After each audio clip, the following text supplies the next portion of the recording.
construction au XIIIe siècle, la forêt entourait l'édifice. Aujourd'hui, il est cerné par la ville et le béton, mais cela reste quand même un écrin de verdure et de calme. On va s'y arrêter tout de suite avec Christophe Zenko, Laszlo Bottiglieri et Véronique Fievet.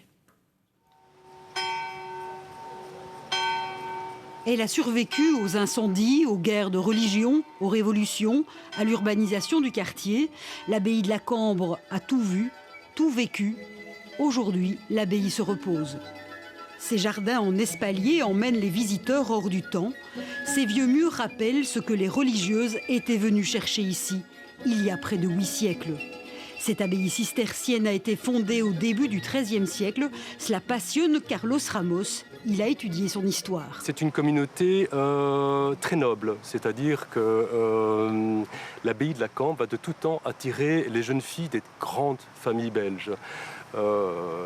Et les donations des grandes familles belges. Et donc on va voir cette abbaye qui va s'étendre sur de très très larges territoires pour avoir jusqu'à 250 hectares ici, entre Ixelles et Etterbeek aujourd'hui. Depuis plus de 2 siècles, il n'y a plus de religieuses à la Cambre, mais il en reste l'héritage. L'église abbatiale est aujourd'hui un lieu de répétition idéal pour l'ensemble vocal de la Cambre. Pour le chant choral, elle est assez extraordinaire. Ça sonne vraiment parfaitement. Aussi bien ou mieux que dans une salle de concert, oui.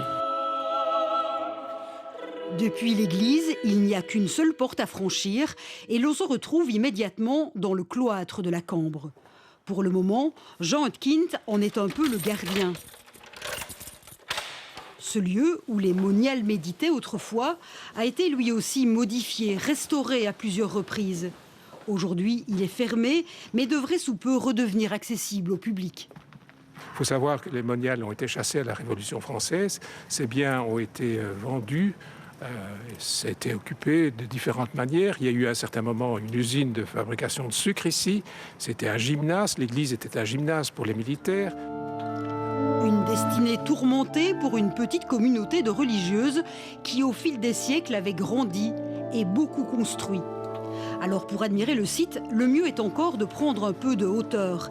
Et cela tombe bien, cet escalier monumental permet d'accéder à un jardin en terrasse. Il date du XVIIIe siècle, du début du XVIIIe siècle.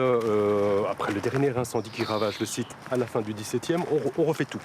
Donc on va refaire les bâtiments et on va faire ces jardins ici en terrasse.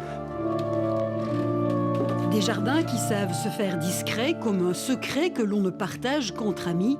Ils sont pourtant accessibles gratuitement toute l'année. Alors c'est un jardin qui est accessible de tous les côtés mais qui est relativement fermé. Vous voyez qu'on est dans une cuvette, hein. On est vraiment à l'intérieur, on est très loin visuellement de l'avenue Louise, des étangs. On est vraiment sur un petit écrin refermé sur lui-même, très protégé. Et donc effectivement, tout le monde ne connaît pas les lieux. Je reviens régulièrement, prendre un petit repos, une petite réflexion. Ouais. C'est reposant surtout, hein. C'est un équilibre qui s'installe. Et puisqu'il faudra bien revenir dans la réalité, pourquoi ne pas quitter l'enceinte de l'abbaye et prendre la direction de la place Flagey et de ses terrasses? Vincent Liénard habite précisément entre ces deux mondes. Ce qu'il faut faire de très simple, c'est de se promener le nez en l'air. Pour les gens qui aiment ça, eh bien, on a des exemples qui créent vraiment une ambiance bien particulière liée à la place Flagey et ce lien entre l'abbaye avec cette coulée verte en fait qui termine le bois de la Cambre jusqu'à cette place. L'abbaye de la Cambre, de la forêt à la ville, 8 siècles pour rapprocher l'histoire et le présent. Un peu de sport à présent avec cette belle performance hier.